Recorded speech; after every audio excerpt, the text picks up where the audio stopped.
Baik, saya jemput Tuan Prabhakaran anak lelaki Maharaj Mawaren Batu. Silakan. Terima kasih Tan Sri Speaker dan selamat pagi kepada rakan-rakan saya. Batu minta Perdana Menteri menyatakan jumlah keseluruhan yang telah dibelanjakan oleh kerajaan untuk kerja-kerja promosi dan publicity dalam menghebarkan pencapaian kerajaan menerusi semua platform media massa termasuk media cetak, media digital dan juga media televisyen sepanjang tahun sejak tahun 2020 hingga kini. Silakan. Assalamualaikum warahmatullahi wabarakatuh dan salam sejahtera. Terima betul. Sejak 2020 sehingga 2022 dulu ya, kerajaan telah membelanjakan untuk promosi masa itu paguh dan sistem kerajaan 700 juta ringgit. Iklan, promosi, publicity.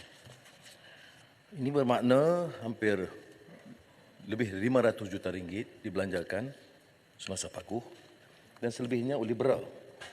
Tapi BERA tidak belanja setinggi itu kerana ada lebihan. Sebab itu tahun 2023 saya tidak ada apa-apa peruntukan selain meneruskan kontrak yang dibuat semasa BERA. Jadi 700 juta ringgit atau lebih kurang pada peringkat awal 300 juta satu tahun. Itu bagi saya melanggar peraturan dan tata kelola dan keterlaluan. Oleh itu, saya telah mengarahkan perbelanjaan mulai tahun depan. Kerana tahun ini, saya hanya ambil kontrak yang sedia ada, meneruskan apa yang telah dipersetujui oleh BERA. Maknanya 2023 tidak ada peruntukan.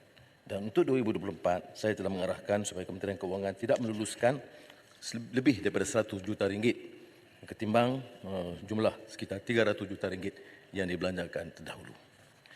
Ini sementara kita anggap penjelasan penerangan itu perlu.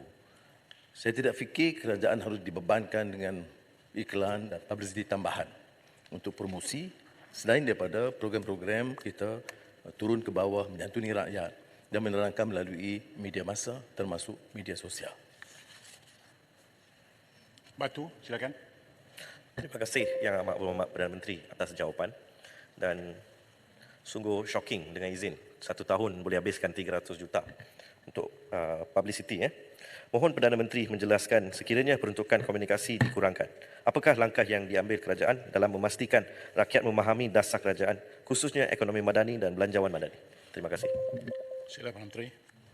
Dan saya betul. Sementara program-program kerajaan termasuk beberapa langkah baru seperti ekonomi madani, transisi tenaga dan juga pelan perindustrian dan belanjawan tentunya, itu perlu diterangkan kepada rakyat. Kita gunakan jentera dan majlis-majlis yang sedia ada dan kita telah juga menggalakkan supaya menteri, timbalan menteri ada di Parlimen turun ke bawah dan selain pada program-program biasa, bantu menjelaskan kepada rakyat. Peruntukan yang kecil ini, yang selebihnya seperti mana saya sebutkan, akan dimanfaatkan untuk menyediakan beberapa iklan atau penerbitan yang boleh memberikan penjelasan lanjut. Saya tidak fikir ini terlalu bermasalah seandainya kita punya program yang jelas dan turun menyantuni rakyat. Tetapi untuk berbelanja lebih dari itu, saya tidak fikir ia selaras dengan prinsip pengurusan cekap dan tata kelola yang kita sebut selama ini. Silakan Abang Kota. Terima kasih Tuan Yang di-Pertua. Saya merujuk jawapan Yang Amat Berhormat Perdana Menteri kepada soalan yang asal. Mungkin Yang Amat Berhormat boleh jelaskan kepada Dewan ini jumlah yang besar yang dibelanjakan pada zaman Yang Berhormat Paguh menjadi Perdana Menteri itu ialah pada zaman COVID-19. Justru mungkin pada masa itu ada kewajaran untuk mengadakan pelbagai jenis penerangan, bukan soal pencapaian kerajaan tetapi penerangan berkenaan dengan COVID-19. Kalau boleh Yang Berhormat jelaskan pecahan perbelanjaan untuk billboard, untuk penerbitan buku-buku penerangan dan sebagainya. Terima kasih. Silakan Menteri. Terima kasih Indra Kota tentang persoalan yang dibangkitkan. Dari segi jumlah terperinci saya tidak sediakan, kita boleh berikan kemudian. Tetapi kebanyakannya dibuat oleh pejabat Perdana Menteri secara langsung. Dan ini termasuk media buy, ya, membeli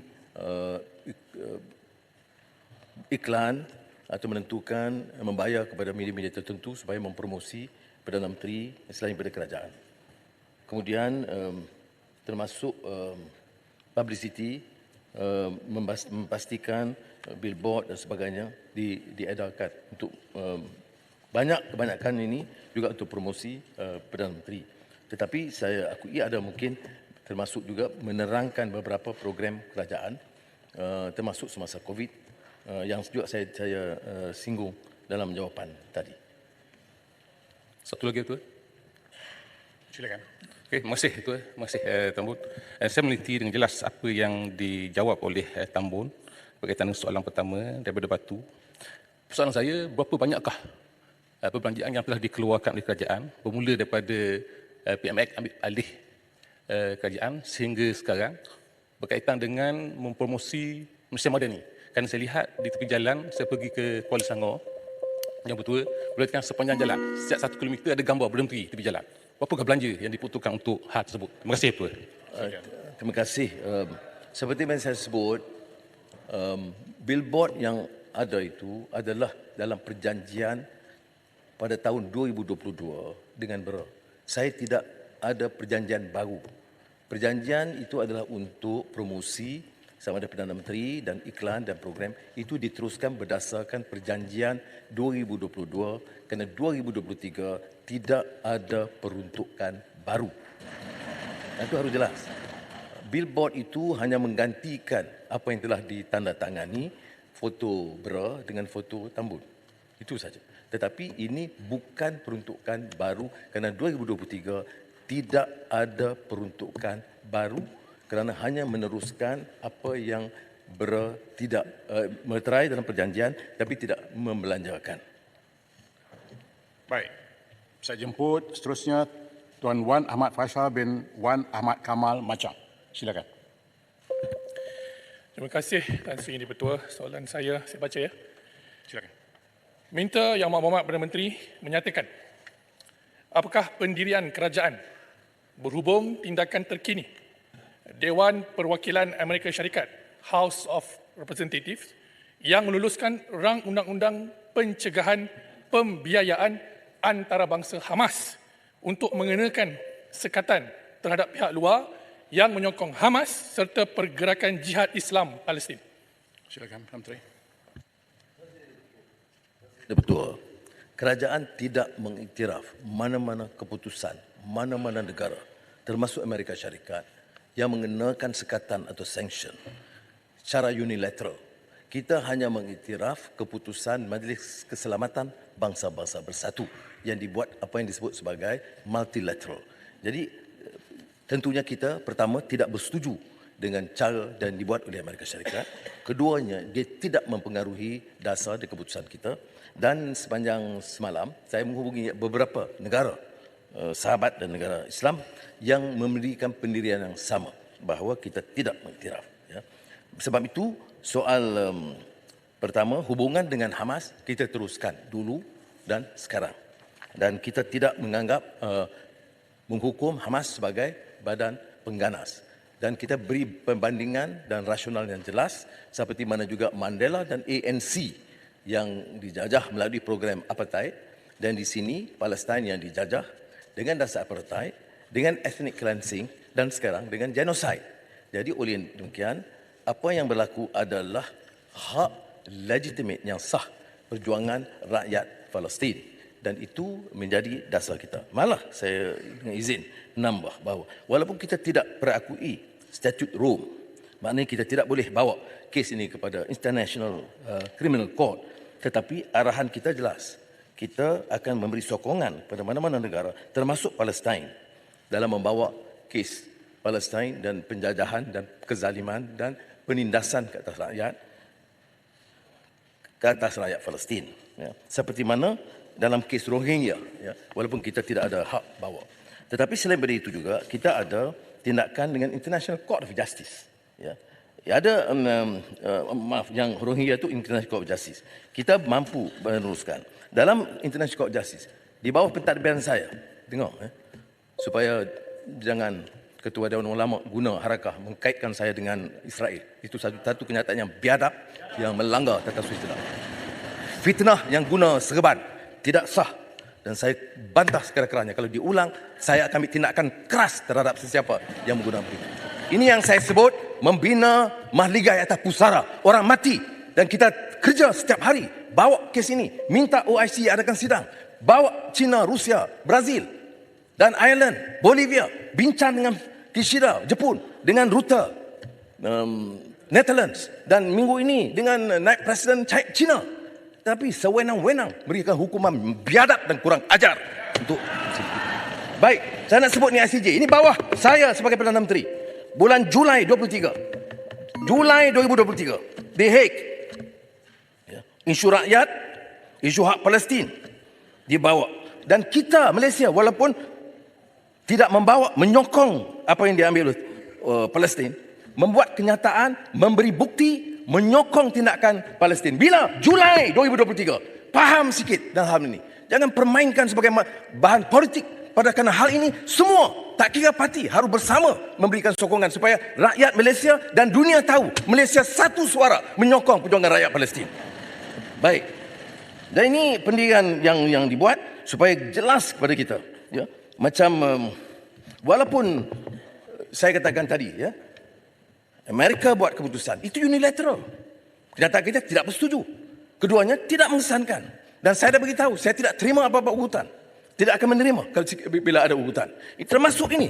Ini maknanya memberi amaran kepada mana-mana negara. Tetapi tindakan bagi kita unilateral tidak sah kerana kita sebagai anggota Pertubuhan Bangsa-Bangsa Bersatu hanya mengiktiraf keputusan Majlis Keselamatan PBB. Apakah perkataan biadab dan kurang ajar boleh digunakan dalam Dewan mulai sekarang? Boleh. Kalau baca kenyataan, saya minta beluran baca harakah. Gambar saya dengan bendera Israel belakang. Ya, saya Perkataan bawa. biadab dan tu tak boleh guna. Mana boleh? Ketua. Dewan Ulama cakap macam itu. Cakap pasal Tersebut, Islam. Ketua. Perkataan tersebut. Bawa Betul, bantahan. betul. Boleh bawa pada ni. Baik, yang dalam tersebut tu dia echo apa yang tertulis dalam surat khabar. Itu saja. Bukan bahas. This ruling boleh disalahguna dalam Dewan nanti, Yang Berhormat. Macam silakan. Terima kasih Yang Berhormat Tambun atas penerangan yang bersemangat dan saya setuju dengan pendirian Yang Berhormat Tambun. Seperti mana yang diucapkan oleh rakan kita Presiden Recep Tayyip Erdogan tempoh hari, Hamas bukanlah sebuah pertubuhan pengganas, malah Hamas adalah kumpulan pembebasan. Tapi Yang Berhormat, kalau kita lihat di Malaysia, saya dah bagi tahu pada Menteri Komunikasi minggu lepas, banyak media-media tempatan kita dalam Mandarin, dalam bahasa Inggeris, masih menggunakan Hamas sebagai militan, teroris. Saya minta Yang Berhormat tegur, ambil tindakan editorial ke atas media-media yang menyalah-laporkan ini. Sebab ini pendirian kerajaan, pendirian Yang Berhormat. Jadi minta respon Yang Berhormat tentang naratif ini. Terima kasih. Silakan. Saya setuju bahawa media kita dan seluruh negara. Sebab itu dalam jawapan saya minggu lalu, saya sengaja kaitkan tentang kedudukan Kristian yang menjadi mangsa keganasan Yahudi. Supaya orang-orang rakyat Malaysia tahu sama ada orang Islam atau bukan Islam, termasuk Kristian, bahawa usul ini adalah isu kemanusiaan, kezaliman yang dilakukan. Jadi oleh berkait dengan gesaan Yang Berhormat, saya setuju untuk mengingatkan rakyat, semua media, bahawa ada yang dikatakan legitimate, ya, maknanya yang hak asas. Mana-mana negara yang dijajah, yang dizalimi, berhak. Seperti mana contoh terbaik adalah ANC, African National Congress, semasa dituduh teroris, marhum Tunku Abdul Rahman memberi sokongan kepada ANC sehinggalah berterusan. Dan kalau kita buat kenyataan menyokong ANC ini, pemimpin-pemimpin sebelum saya, ya, itu tidak mengiktiraf kenyataan dunia barat bahawa Mandela itu kepala teroris, pengganas. Jadi untuk Malaysia saya setuju. Harus ada kesedaran ini supaya semua media faham kegelisahan dan sensitiviti rakyat dan mengiktiraf hak rakyat Palestin untuk berbantah dan bertindak. Kerana saya selalu ungkapkan yang dispossession, tanah, harta, maruah, ya, itu terus diperkosa dan dihina. Jadi ada hak mereka untuk bangkit. Terima kasih. Ipoh Timur. Terima kasih Tan Sri Speaker, Yang Berhormat Perdana Menteri. Saya nak mohon bertanya Kita tengok di berita antarabangsa bahawasanya rakyat di negara-negara yang selaku pelaku negara atau kerajaan mereka sekarang masih enggan nak menerima bahawasanya Israel sedang melakukan jenayah peperangan dan humanitarian. Tetapi rakyat mereka macam di UK, ratusan ribu turun jalan raya. Kita tengok ada tindakan yang telah dibawa ke cabang penghakiman di peringkat antarabangsa. Kita tengok ada pelaku negara seperti Ireland dan juga Espanyol di peringkat Eropah yang sudah bangkit menyuarakan secara lantang bantahan terhadap apa yang sedang dilakukan oleh Israel. Adakah kerajaan sedia dan sanggup menyokong usaha cabang legislatif, yakni ahli-ahli parlimen Malaysia, ahli-ahli parlimen legislatif lain untuk digembeling sekali untuk menyuarakan secara lebih lantang perlunya tindakan diambil ke atas rejim Israel yang Zionis dan zalim ini? Terima kasih, Putu Bawang. Dan saya setuju dan kita harus salute, hormat kepada rakyat Amerika, Eropah yang bangkit berbeza daripada sikap kerajaan mereka untuk membantah dasar negara mereka dan menyuarakan apa yang sebenarnya erti perjuangan rakyat Palestin, termasuk soal keganasan terhadap mereka, ethnic cleansing, apartheid dan penjajahan. Ya. Dan sekarang di genocide. Malah tadi saya telah beritahu kepada Ketua Setiausaha Kementerian Luar supaya mengutus surat atas nama saya dan rakyat Malaysia mengucap tahniah kepada Guterres, Setiausaha Agung PBB, kerana ketegasan beliau untuk mengenengahkan isu yang benar dalam di kalangan yang menimpa rakyat Palestin. Saya dalam beberapa pertemuan termasuk dengan Perdana Menteri Hsen Loong Singapura, yang tentunya saya terima kasih kerana berbeza daripada pendirian yang awal, mereka akhirnya menyokong resolusi PBB. Jadi saya gunakan peluang itu selain daripada pertemuan empat mata membincangkan, menyatakan penghargaan sekurang-kurangnya ada pendirian menyokong usul PBB. Yang kedua dengan Mark Rutte, Netherlands, yang mewakili pandangan Eropah. Dan saya terangkan pendirian kita. Jadi itu dari segi diplomasi saya rasa penting. Sebab bila menjelaskan dan saya beritahu, saya akan umumkan kepada rakyat pendirian kita, menyampaikan kepada Netherlands dan meminta beliau berbincang dengan teman-teman dia di Eropah supaya janganlah kezaliman dan keganasan terhadap Palestin diteruskan. Paling akhir dengan Fumio Kishida, Perdana Menteri Jepun. Kerana Jepun mengambil tindak pendirian yang tegas bersama Amerika Syarikat menghukum Hamas sebagai teroris. Saya bincang dengan dia dan mengatakan bom yang dilempar di Gaza itu lebih parah daripada kesan bom Hiroshima. Saya kata, my dear Prime Minister, you can understand, dengan izin, the concern, the frustration and the anger of many people. And in Malaysia, Muslims and non-Muslims alike, utter disgust. Jadi dia bagi tahu pada saya, baik Prime Minister, saya akan cuba bawa. Jadi bila dalam kenyataan bersama usul, saya beritahu dia, saya akan sebut terima kasih kepada Jepun kerana kurang-kurangnya sekarang setuju supaya dihentikan serangan dan keduanya mengambil segala langkah untuk menambah bantuan kepada Palestin. Jadi hubungan seperti ini saya anggap penting. Bukan bermakna kita jumpa dia, kita setuju dengan dia. Malah saya gunakan peluang. Sebab itu semua pertemuan ini saya mula dengan pertemuan empat mata. Walaupun dengan Jepun 6 sebab ada penterjemah. Tetapi saya gunakan peluang itu menjelaskan pendirian Malaysia bahawa kezaliman ini tidak berteruskan. Dan dengan Jepun itu menarik sebab saya bangkitkan. Saya kata, saudara Perdana Menteri tahu kesan daripada bom Hiroshima. Dan sudah boleh bayangkan bahawa yang berlaku di Gaza itu lebih parah daripada Hiroshima. Terima kasih Tuan Seri Ketua. Saya ucapkan tahniah kepada Yang Berhormat di atas ketegasan yang terhadap dalam Yang Berhormat dalam isu Palestin, yang sebenarnya sejak daripada dulu lagi Yang Berhormat dikenali sebagai seorang yang tegas dalam isu Palestin. Cuma saya ingin bertanya beberapa persoalan Yang Berhormat. Pertama berhubung dengan kenyataan Menteri Yang Berhormat Senator Menteri Dalam Negeri pada 24 Oktober dalam Dewan Rakyat ini saya bacakan, isu pokoknya adalah mengeluarkan rakyat Palestin dari tanah Gaza yang sedang dikepung, dan itu yang dilakukan oleh Perdana Menteri sekarang. Jadi saya minta supaya Perdana Menteri dapat membuat penjelasan semula sebab ini ada dalam Hansard dan di-upload sendiri dalam media sosial Yang Berhormat Menteri. Lebih lagi sebagai seorang Setiausaha Agung kepada parti Yang Berhormat sendiri, saya yakin bahawa ada suatu penjelasan Yang Berhormat. Adakah benar fokus Perdana Menteri sekarang ini ialah berunding untuk mengeluarkan rakyat Gaza daripada tanah airnya, yang itu tidak disetujui oleh aspirasi rakyat Palestin. Yang kedua, yang amat berhormat ialah berkenaan dengan pertubuhan antarabangsa Liberal International yang telah mengeluarkan sokongan terhadap Israel telah pun disebut ataupun ditulis bahawa parti Yang Berhormat salah satu anggota dalam Liberal International. Alhamdulillah, ia telah pun dinafikan oleh Menteri Komunikasi dan logo parti Yang Berhormat telah dikeluarkan daripada pertubuhan tersebut. Cumanya apabila kita selidik balik, rupa-rupanya kenyataan parti Yang Berhormat salah satu ahli daripada Liberal International ini telah disahkan oleh Naib Presiden sendiri pada tahun 2016 dan juga Liberal International mengeluarkan ucapan tahniah merujuk kepada parti Yang Berhormat sebagai ahli full member kepada Liberal International. Saya fikir tidaklah menjadi masalah kalau kita sekadar menjadi ahli tetapi berbeza dari sudut pandangan dalam isu Israel. Tetapi apabila dinafikan dan kemudian dibuktikan bahawa ia sebenarnya tidak begitu, pertanyaan saya, adakah parti Yang Berhormat Tambun merupakan atau pernah menjadi ahli kepada Liberal International yang sekarang terang-terangan menyokong Israel? Terima kasih Yang Berhormat Tambun. Terima kasih. Terima kasih Mas. Dia ada beberapa soalan. Pertama, terima kasihlah kerana Yang Berhormat terima bahawa ini tegas. Saya tegas ini kerana ini mewakili keyakinan saya, dan keduanya juga kerana ini juga sentimen rakyat Malaysia. Malah seperti sudah Yang Berhormat sedia maklum, di antara demonstrasi pertama kita terhadap Amerika Syarikat ialah semasa perang Ramadan yang disebut oleh Israel sebagai Yom Kippur. Kita bantah di depan bangunan AIA pejabat Amerika Syarikat. Dan saya hadir dalam sidang PLO di Algiers tatkala diketuai oleh Yasser Arafat yang kemudian angkat saya dan iktiraf sebagai anak Palestin.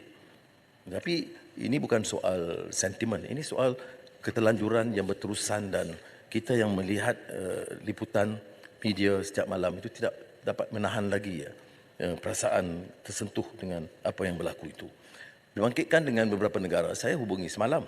Walaupun ada orang yang melecehkan kalau saya kata saya hubungi semalam, saya bicara dengan Erdogan dalam isu ini, dan beliau akan hadir di Riyadh untuk sidang OIC. Saya cadangkan seperti mana saya sebut, dimasukkan sekali Bolivia, Brazil, Ireland, China dan Rusia yang agak sialaran, tetapi belum ada konsensus muafakat antara ketua-ketua negara Islam. Maka sidang yang akan diadakan di Riyadh akan sokongan MBS dan OIC akan hanya menumpukan kepada ketua-ketua negara Islam. Dan sebaik saja diputuskan, saya akan tentunya berlepas dan hadir. Baik, yang keduanya ialah soal kenyataan Menteri Dalam Negeri. Yang kenyataannya saya lihat betul-betul mengeluarkan dari bahaya, bukan berpindah di luar. Tapi tak apalah, oleh kerana dibangkitkan, saya akan minta supaya ini dijelaskan. Kita tidak setuju keluar, dan ini dipermainkan oleh media barat. Dia kata tidak ada negara Islam yang mahu terima orang-orang dari Gaza. Itu maknanya kenyataan yang mengelirukan dan jahat. Sebab saya bincang dengan Presiden Abdul Fattah Sisi. Dia kata sentimen orang-orang Mesir, tolonglah orang yang nak keluar. Tapi sebaik keluar, maknanya kita bagi laluan mudah untuk Israel masuk. Dia keluar daripada rumah dia, daripada tanah dia, daripada negeri dia. Sebab itu dari segi saya setuju dengan pendirian negara Arab supaya tidak memberi laluan mudah untuk orang-orang Palestin di Gaza keluar. Cuma bagaimana nak kawal supaya bahaya, boleh mengelakkan daripada bahaya yang terus-menerus. Kerana kalau kita lihat sampai hari ini, 73% yang korban tu anak-anak dan wanita. Sebab itu saya kata negara-negara yang melakukan demokrasi hak asasi itu sudah tidak meyakinkan kita lagi. Sepatah disebut hak asasi dan demokrasi. Kemudian bila dilakukan oleh Israel, diizinkan.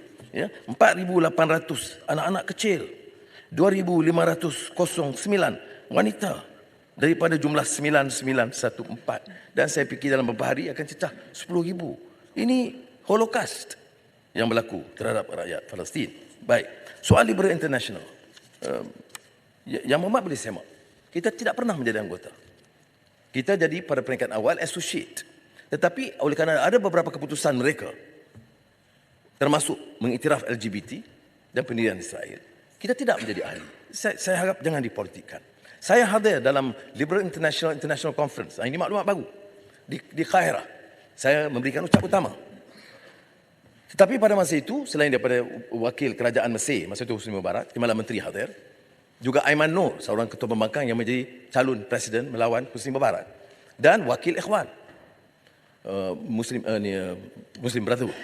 Dan selepas itu, saya jumpa dengan Majlis Syura Ikhwan. Pada masa itu diketuai oleh Mahdi Akif, Mursyidul Amnya, dan Mursi ada situ. Dr. Mursi sebelum menjadi presiden. Mereka ikuti ucapan saya. Dan Mahdi Akif itu tahniah. Dia kata Anwar hadir dalam Liberal International dan menyatakan pendirian kita yang tegas. Menentang kezaliman memberi hak kepada rakyat dan menyinggung juga tentang Palestin. Jadi dia bayangkan, beda dengan setengah pendapat kita. Saya hadir betul. Kita hadir di United Nations. United Nations itu Israel anggota. Diiktiraf oleh Pertubuhan Bangsa-Bangsa Bersatu. Tapi kita hadir sebagai anggota. Tidak bermakna kita ada kena-mengena dengan Israel. Kita tidak ada hubungan dengan Israel. Jadi dengan Liberal International, tetapi benar yang Muhammad sebut. Oleh kerana pendirian dia, soal LGBT, minta kita sahkan, kita tidak boleh sahkan. Dibawa dalam mesyuarat Biro Politik. Dan dalam soal Israel, oleh demikian kita putus hubungan dan ini dimaklumkan oleh Menteri Komunikasi selaku Ketua Penerangan dan memaklumkan, dikeluarkan. Ya, maknanya ada had dia. Tapi kalau ditanya umpamanya, dalam hubungan saya, dengan Brookings, dengan beberapa badan-badan antarabangsa yang saya pernah hadir, termasuk yang dikatakan Muassasah Mustaqbal, Foundation for the Future. Saya hadir, saya sebagai pengurusi, tetapi ada had dia. Bila timbul masalah pengiktirafan Israel, maka saya kata itu batas kita. Tetapi guntingan dalam semua isu lain, saya teruskan. Umpamanya ke dalam saya kata dalam ASEAN, pendirian yang negara berbeza. Filipina lebih cenderung bersetuju dengan pendirian Amerika walaupun tidak sekeras itu. Tetapi kita dalam hubungan dua hala masih baik dengan Filipina. Dalam soal Palestin ini, hanya Malaysia, Indonesia dan Brunei yang nampak betul-betul kuat sepakat. Yang lain kita ada hubungan dan kita minta, seperti mana saya berjumpa dengan Perdana Menteri Thailand, Seta yang baru, saya minta kalau boleh jangan terlalu kuat dengan pendirian Amerika dalam soal Palestin kerana ini akan menyinggung dan menimbulkan keresahan di kalangan sebahagian masyarakat Thailand dan juga Malaysia. Terima kasih. Baik, saya jemput Ledang. Tan Sri, yang betul. Peraturan mesyuarat, Tan Sri. 36.6. Ya. Seseorang ahli tidak boleh mengeluarkan sekat jahat. Tadi bila Yang Muhammad Tambun menyebut tentang Dewan Ulama'. Jadi pada mula saya tak bangun sebab saya tak tahu Dewan Ulama' mana. Ketua Ulama' mana. Tapi bila saya rujuk kepada Harakah, ya ada satu berita iaitu Malaysia di bawah Anwar ragu-ragu sokong Palestin. Ada tanda soalan di ujung. Jadi tanda soalan ini bukan satu tuduhan tapi satu persoalan. Hari ini Yang Amat Berhormat Tambun, diam dulu. Gambar bukan ahli, dia bukan ahli. Gambar yang fakta jahat 36 dia bukan ahli. Ahli. Baik. Ahli. Ahli atau pada saya. 36 hanya terpakai untuk ahli Dewan, Yang Berhormat. Baik. Ya, kalau itu dirujuk kepada Harakah, saya ucap terima kasihlah Yang Amat Berhormat baca Harakah. Terima kasihlah merujuk. Jadi Gaji dah bayar belum? Satu persoalan, bukan satu tuduhan. Gaji Harakah dah bayar belum? Duduk semua duduk. Baik. Yang Berhormat. Jadi oleh kerana ini satu persoalan, bukan satu tuduhan. Sebagaimana juga persoalan-persoalan yang lain dijawab oleh Yang Amat Berhormat Tambun. Hari ini kita jelas sikap pendirian kerajaan Malaysia. Bahkan sana dengan sini sama. Kita sama-sama menyokong Palestin.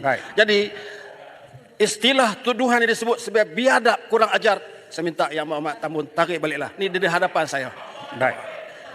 Baik, terima kasih. Saya terima kasih Muhammad kerana penjelasan itu. Mengapa saya marah? Gambar saya di belakangnya bendera Israel.